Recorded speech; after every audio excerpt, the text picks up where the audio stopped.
Hi everybody, welcome to the channel. So in today's video, we are going to do the topic injections and leakages. Last video, I have explained you the complete concept of circular flow in 2, 3 and 4 sector. इस video में injections और leakages समझते हैं क्या होता है. Now, अभी तक जो हमने पढ़ा है कि इकोनॉमी में भाई एक जगह से पैसा दूसरी जगह जाता है और वहाँ से कुछ ना कुछ रिटर्न में आता है. That's fine. लेकिन रियलिटी में ऐसा हो सकता है कि इकोनॉमी में मतलब कहीं से पैसा ज़्यादा आ रहा है या फिर पैसा सर्कुलर फ्लो के बाहर जा रहा है. ऐसा हो सकता है, right.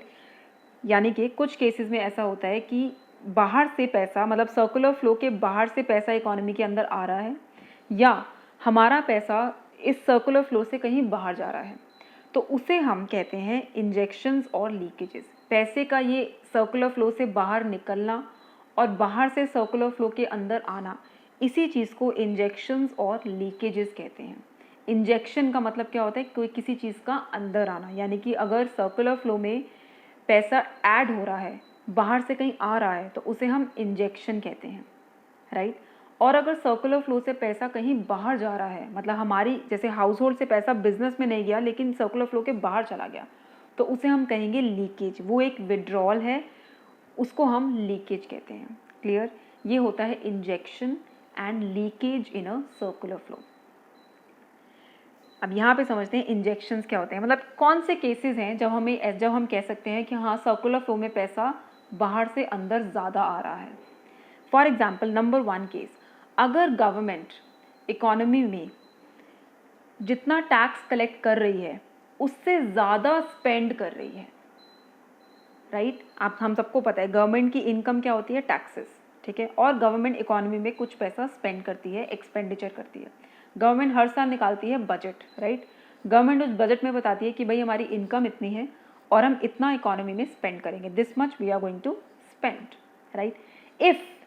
If the spending is more than taxes, यानी कि गवर्नमेंट ने जितना पैसा इकोनॉमी से लिया है उससे ज़्यादा गवर्नमेंट स्पेंड कर रही है इकोनॉमी में, तो वो एक इंजेक्शन हुई, यानी कि इकोनॉमी में पैसा ज़्यादा आ रहा है. अब आप सोचेंगे ऐसा कैसे हो सकता है, गवर्नमेंट ज़्यादा पैसा कैसे स्पेंड कर सकती है? हो सकता है गवर्नमेंट लोन ले रही हो वर्ल्ड बैंक से, हो सकता है IMF से लोन ले रही हो सकता है गवर्नमेंट के पास प्रीवियस कोई पैसे पड़े हो सकता है गवर्नमेंट के पास कहीं से डोनेशन, चैरिटी, ट्रांसफर पेमेंट्स कहीं से आया हो. बट गवर्नमेंट इकोनॉमी में जितना पैसा ले रही है उससे ज़्यादा स्पेंड कर रही है. When government expenditure is more then government taxes, when G is greater than T, तो हम कह सकते हैं कि इकोनॉमी में इंजेक्शन हो रहा है. Clear? Second, when exports are greater than imports, यानी कि इकोनॉमी बहुत अच्छी है और हम बहुत ज़्यादा एक्सपोर्ट कर रहे हैं लेकिन उतना हम इम्पोर्ट नहीं कर रहे हैं, तो पैसा हमारे पास ज़्यादा आ रहा है क्योंकि हम एक्सपोर्ट ज़्यादा कर रहे हैं. तो अगर हमारे एक्सपोर्ट्स इम्पोर्ट से ज़्यादा होते हैं तो भी वो एक इंजेक्शन होता है इकोनॉमी में, यानी कि पैसा इकोनॉमी में बाहर से ज़्यादा आ रहा है. और लास्ट, अगर बिजनेसेस इकोनॉमी में बहुत ज़्यादा इन्वेस्ट कर रहे हैं, right, their savings are less than their investment, वो उतना अपने पास पैसा रख नहीं रहे हैं लेकिन वो इकोनॉमी में इन्वेस्ट बहुत कर रहे हैं, तो इस केस में भी हम कहते हैं there is an injection in the economy. Clear? So when G is greater than T, आप सबको ये एब्रीविएशन समझने की जरूरत है. G का मतलब होता है गवर्नमेंट एक्सपेंडिचर, T का मतलब होता है टैक्सेस, E का मतलब होता है exports, M means imports, I stands for investments and S stands for savings. So when G is greater than T, it is an injection. When exports, that is E, is greater than imports, that is M, it is an injection. When investment is greater than savings, again it is an injection. Now very important, keep this line in mind always. Injections जो होते हैं वो circular flow का size increase कर देते हैं, वो हमारी इकोनॉमी में जो सर्कुलर फ्लो ऑफ इनकम है उसको बढ़ा देते हैं, हमारी इकोनॉमी को बड़ा कर देते हैं, हमारी इकोनॉमी के प्रोडक्शन को, हमारी इकोनॉमी के मनी फ्लो को इंक्रीज करते हैं. So injections increase the size of circular flow of economy. Clear? This was about injections. Let's understand leakages. बिल्कुल इसके ऑपोजिट हैं लीकेजेस. अगर सेविंग्स ज़्यादा हैं इन्वेस्टमेंट से, यानी कि हाउस होल्ड या बिजनेस सेक्टर पैसा जो उनके पास पैसा आ रहा है उसको सेव कर रहे हैं लेकिन इकोनॉमी में नहीं लगा रहे हैं, तो भी हम उसे कहते हैं कि लीकेज हो रही है. When savings are more than investments. Clear? When government is spending less than their income, यानी गवर्नमेंट के पास जितना टैक्स आया उतना गवर्नमेंट ने इकोनॉमी में नहीं लगाया है, जो कि हमारी इकोनॉमी में होता है। हम गवर्नमेंट को बहुत ज़्यादा हम कहते हैं कि हमारी गवर्नमेंट उतना स्पेंड नहीं करती है, इकोनॉमी में उतना लगाती नहीं है, या people are not in putting that much of efforts. हम इस तरीके से अपनी गवर्नमेंट को बहुत ब्लेम करते हैं। सो या when government is spending less than what they have earned, when government expenditure is less than taxes, तो भी हम कहते हैं कि लीकेज है। And when exports are less than imports, आप उतना ज़्यादा एक्सपोर्ट नहीं कर रहे हो लेकिन आपके इम्पोर्ट्स बहुत हाई हैं, तो वो भी डेफिनेट सी बात है कि आपकी इकोनॉमी में लीकेज है। क्लियर?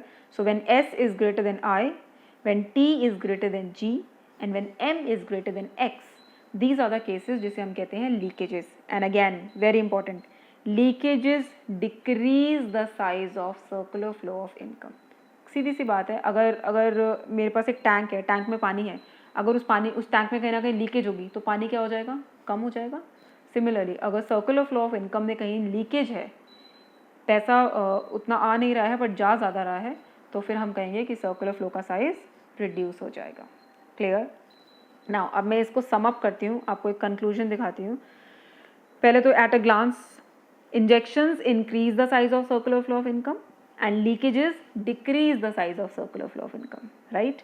और इंजेक्शंस क्या होते हैं? इन्वेस्टमेंट, गवर्नमेंट की स्पेंडिंग यानी गवर्नमेंट जो खर्चा कर रही है इकोनॉमी में, और एक्सपोर्ट्स, ये तीनों चीज़ें इंजेक्शंस होते हैं। I, G और X इंजेक्शन होता है, ध्यान रखना है। क्लियर? और सेविंग्स हो रही हैं अगर टैक्सेस ज़्यादा हैं और इम्पोर्ट्स ज़्यादा हैं, तो इस केस में हम कहते हैं कि इकोनॉमी में लीकेजेस हैं। ये तीनों S, T और M होती हैं लीकेजेस। क्लियर? अब मैं आप लोगों को एक कंक्लूजन दिखाती हूँ। कंक्लूजन आप लोगों ने ध्यान रखना है, 4 सेक्टर इकोनॉमी जैसे होती है, ये चीज़ का ध्यान रखो। नंबर 1, ये एग्जाम में भी क्वेश्चन आ चुका है, which says if I plus G plus X is equal to S plus T plus M. Now keep this in mind. I is investment, G government expenditure, X is exports. अगर ये तीनों चीज़ें equal हैं to savings, taxes and imports, तो हम कह सकते हैं injections are equal to leakages. Right? हमें पता है जो I, G और X है वो इंजेक्शंस हैं, S, T और M क्या है? लीकेजेस। तो ये दो, तो हम कह सकते हैं injection is equal to leakages, और इसलिए सर्कुलर फ्लो का साइज सेम रहेगा। There will be no change in the size of the circular flow. Clear? Second case, if I, G and X, I plus G plus X is greater than S plus T plus M, यानी कि injections are more than leakages, यानी कि economy बहुत अच्छी है, बहुत well growing economy है, injections are more than leakages, then circular flow of the size of the economy will increase because injections are more than leakages. Or last case is opposite, if I plus G plus X is less than S plus T plus M, so we can say injections are less than leakages. Injection leakages से कम है and therefore the size of the circular flow will decrease. Clear? This is the whole concept of injections and leakages. I hope you all have understood the concept. If you like the video, please give a thumbs up, share it with your friends, tell me in the comment section how did you like it, and keep learning, students. Study smart. Thank you so much.